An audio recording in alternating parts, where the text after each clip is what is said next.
पुरुषांची आवेगपूर्ण आलिंगन त्यात असावीत. क्षणभंगूर जीवनाची जाणीव विसरायला लावणारी धुंदी त्यात असावी. पण मी सांगणार आहे त्या कथेत असं काहीच नाही. त्यात आहे फक्त आणि फक्त संग्राम, निराळ्या भावनांचा थरारून सोडणारा संग्राम.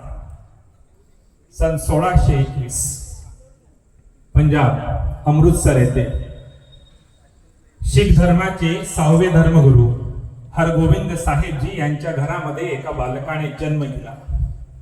असं म्हणतात, जिद्द ही शुरांच्या संगतीने आणि वीरांच्या पंक्तीनेच येत असते. आणि ह्या बालकाचा जन्म हा सुरांच्या संगतीत आणि वीरांच्या पंक्तीतच झाला होता. शीख धर्माचे 6वे धर्मगुरू हरगोविंद साहेब आणि नानकीजी यांच्या द्वितीय पुत्ररत्न, त्याचं नाव ठेवण्यात आलं त्यागमल. बघा, नाव बालपणीच नाव ठेवलं गेलं त्यागमल, म्हणजे आयुष्यभर फक्त त्याग आणि त्यागच आहे. आणि जीवनाचा पाया भोग नसून हा त्यागच असतो, हे त्यांच्या कारकिर्दीनं पुढे आम्हाला कळून दिलं. वय वर्ष 4 असताना त्यांनी या ठिकाणी शस्त्राचं शिक्षण घेतलं. शास्त्रासोबतच शस्त्राचीही गरज पडते, हा पहिला मानबिंदू त्यांच्या मनामध्ये वयाच्या 4थ्या वर्षी रुजवला गेला. वय वर्ष 9 वर्षाचे असताना त्यांना एक मोठा भाऊ होता, त्याचा अटल राय असं नाव होतं. हे खेळत होते, आपले मित्र सवंगड्यांसोबत खेळत असताना लपाछपीचा खेळ सुरू होता. आणि खेळत असताना रात्र झाली. एका मित्रावर त्यांच्या ठिकाणी, ज्याला बारी म्हणतो आपण, बारी आली. मोहन नावाचा मित्र, पण रात्र झाल्यामुळे खेळ थांबवावा लागला. आणि खेळ थांबल्यानंतर ठरलं की उद्या सकाळी सगळ्यांनी वेळेवर यायचं आणि मोहनने आपली बारी द्यायची. सगळेजण रात्री घरी गेले, झोपी गेले. उद्या सकाळी बरोबर वेळ सगळे आले, मोहन मात्र आला नाही. प्रश्न पडला, मोहन का आला नसावा? प्रत्येकाच्या मनामध्ये वेगवेगळ्या शंका घुमू लागल्या. मोहनची बारी असेल, कदाचित त्यामुळे तो आला नसेल. सगळ्यांनी विचार केला की नाही, आपण त्याच्या घरी जायचं आणि एकदा बघायचं नेमकं काय चालू आहे. आणि जेव्हा घरी गेले तेव्हा त्याचं पूर्ण कुटुंब दुःखाच्या आनंद याच्यात विक्रांत करताना त्यांना दिसलं. का? की मोहनला साप चावला आणि त्याच्यामुळे तो मेला. अटल राय शेजारी उभे होते आणि अटल राय बोलले की मोहन, तुझी बारी होती म्हणून तू नाटक करतोयस का? उठ, चल तुझी बारी दे, तुला खेळायला यावं लागेल. आणि काय चमत्कार, मोहन उभा राहिला, उठला आणि त्यांच्या सोबत खेळायला गेला. ही बातमी वाऱ्यासारखी पूर्ण शहरामध्ये पसरली. हरगोविंदजींच्या मुलाने मेलेला मुलगा जिवंत केला. हरगोविंदजींनी यांना बोलवलं, अटलला आणि गुरु तेज बहादूर, ज्यांना आपण त्यागमल असं म्हणतोय, त्यांना बोलवलं आणि विचारलं की अटल, तू काय केलंस? नियतीने जे लिहून ठेवलेलं असं त्याला बदलण्याचा अधिकार आपल्याकडे नसतो. आणि जर असं कोणी करत असेल, हा चमत्कार झाला. आणि असा चमत्कार करणं ही देवाची बरोबरी असते आणि आपल्याला ते मान्य नाही. याच्यावर 2च उपाय आहे, एक तर तू संसारात राहशील, एक तर आम्ही संसारात राहू. 9 वर्षाच्या असणाऱ्या अटलने निर्णय घेतला की मी संसारात राहत नाही. आणि ते रानात जाऊन त्यांनी एक चादर आणि झाले.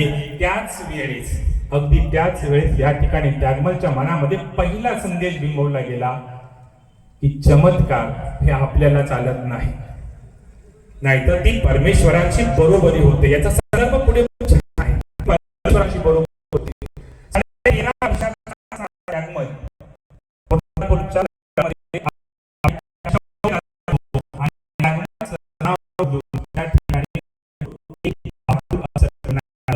एक बहादूर तलवारीचा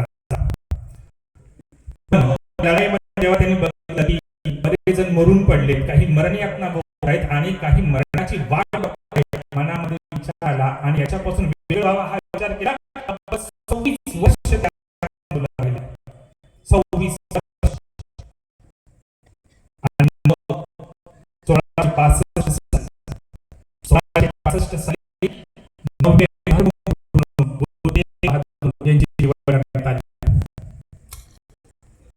शीख धर्माची पताका त्यांनी पंजाब, आसाम, बिहार राज्यामध्ये पसरवायला सुरुवात केली. आणि त्याच वेळेस, अगदी त्याच वेळेस मोगली सल्तनतीचा वरवंटा सबंध हिंदुस्थानामध्ये भेटला जात होता. आणि याचा सगळ्यात मोठी झळ बसली ती काश्मीरी पंडितांनी. काश्मीरी पंडित त्याच्यावर सांगितलं गेलं एक तर जानवर काढा आणि त्याची कापा. औरंगजेब बादशाह सल्तनतीचा अध्यक्ष होता, त्याने सांगितलं की एक तर जानवर काढा नाही तर धर्म बदला. त्यावर करायचं काय हा विचार करून काश्मीरी पंडितांना एक नाव सुचलं की चला आपण गुरु तेग बहादूर यांच्याकडे जाऊया. आणि सर्व मंडळी आपले प्रतिनिधी घेऊन गुरु तेग बहादूर यांच्याकडे गेले. त्यांना सांगितलं की आम्ही अशा संकटामध्ये आहोत गुरु, आता आम्ही काय करावं, आम्हाला तुम्ही संकटातून तारून न्या. तेव्हा गुरूंनी सांगितलं की ठीक आहे, तुम्हाला मी या संकटातून तारून नेतो. औरंगजेबाला एक खलिता पाठवा आणि त्याला सांगा की जर गुरु तेग बहादूर धर्म बदलायला तयार असतील तर आम्ही सगळे धर्म बदलू आणि मी स्वतः औरंगजेबाला भेटण्याला तयार आहे. आणि गुरु अगदी स्वतः आग्र्याला गेले. आग्र्याला त्यांना कैद करण्यात आलं, औरंगजेबाच्या समोर हजर करण्यात आलं. औरंगजेबाने त्यांना अटक केली, त्यांना तुरुंगात डांबण्यात आलं. त्यांच्या सोबत असलेल्या 5 सहकाऱ्यांनाही तुरुंगात डांबण्यात आलं. आणि औरंगजेबाने सांगितलं की तुमच्याजवळ 3 गोष्टी आहेत, तुमच्याकडे 3 पर्याय आहेत. 1, तुम्ही दैवत्वाला प्राप्त असणार तर काहीतरी चमत्कार करून दाखवायचं, तुला करामत म्हणजे काहीतरी करामत करून दाखवा. 2, नाही तर धर्म बदला. 3, एक काहीतरी करामत करा, 2 धर्म बदला, नाही तर 3 मरायला तयार. गुरु तेग बहादूरांनी खंबीरपणे सांगितलं की करामत आम्हाला चालत नाही, कारण आम्ही आमच्या धर्मात शिकलेलो आहोत. करामत करणं ही परमेश्वराशी बरोबरी साधण्यासारखं आहे आणि आम्ही परमेश्वराशी बरोबरी साधू शकत नाही. दुसरी गोष्ट, जबरदस्तीने धर्म परिवर्तन करणं हा सुद्धा अधर्मच आहे आणि अधर्म सुद्धा आम्ही करणार नाही. म्हणून मी 3रा पर्याय या ठिकाणी निवडतो, मी मरायला तयार आहे. औरंगजेबाला वाटत होतं की जर आपण यांच्यावर अत्याचार केला, जुलूम केला तर हे नक्की आणि नक्कीच धर्म परिवर्तन करतील. त्यांच्या सोबत आलेल्या व्यक्तींना सगळ्यात पहिला त्यांनी आरीने चिरून काढलं. गुरुदेव स्तब्ध होते, बघत होते, शांत होते. 2, दुसऱ्याला पूर्ण कपड्याने गुंडाळलं आणि त्यांना जिवंत पेटवण्यात आलं, तरीही गुरुदेव शांत होते, निश्चल होते, हिमालयासारखे.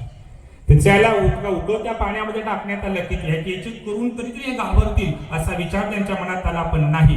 गुरुदेव त्यालाही या ठिकाणी मिळले आणि गुरूंनी छोटी मरण पथकं. औरंगजेबाला राग आला, संताप आला, सांगितलं की मुंडकी छाटा. आणि जल्लादाने हातामध्ये तलवार घेतली आणि सर्व दिशी मानेवरनं तलवार फिरवली. गुरुजींचं मुंडकं या ठिकाणी धडा वेगळं झालं, अंगातनं रक्त बाहेर पडू लागलं. बाहेर पडणारं रक्त जेव्हा या हिंदुस्थानच्या मातीमध्ये चादरीसारखं पसरलं, तेव्हा हिंद की चादर म्हणून खऱ्या अर्थानं गुरु या ठिकाणी नावारूपास आले. स्वतःच्या धर्मासाठी बलिदान देणारे बघितले आपण, पण दुसऱ्याच्या धर्माचं बलिदान, दुसऱ्याचा धर्म वाचावा म्हणून बलिदान देणारे खऱ्या अर्थाने हिंद की चादर म्हणून नावास रूपास आले असे गुरु तेग बहादूर यांच्या 350व्या या जयंती निमित्त आपण या ठिकाणी जमलो आहोत. आणि औरंगजेबाला वाटलं होतं की जर आपण यांना असे शिक्षा केली तर सगळे घाबरतील, पण काय सांगायचं, ही चिंगारी पूर्ण पंजाब सोबतच पूर्ण हिंदुस्थानात पसरली. आणि जे झोपले होते ते जागे झाले, जे जागे होते ते बसते झाले, जे बसते होते ते उभे झाले, जे उभे होते ते चालते झाले, जे चालते होते ते पळते झाले. पळणाऱ्यांच्या खांद्यावर खालच्या गडाचं निशाण पडकू लागलं आणि एक किलकारी हिंदुस्थानच्या मनाला आणि काळजाच्या क्षणाला छेदून गेली. अशा या कार्यक्रमासाठी आपण जमलो आणि मला या ठिकाणी तुम्ही ही बोलायची संधी दिली. मला माहिती आहे माझा 10 मिनिटाचाच वेळ होता आणि 10 मिनिटाचा वेळ कदाचित संपला असावा. या ठिकाणी मला बोलण्याची जी काही संधी तुम्ही दिली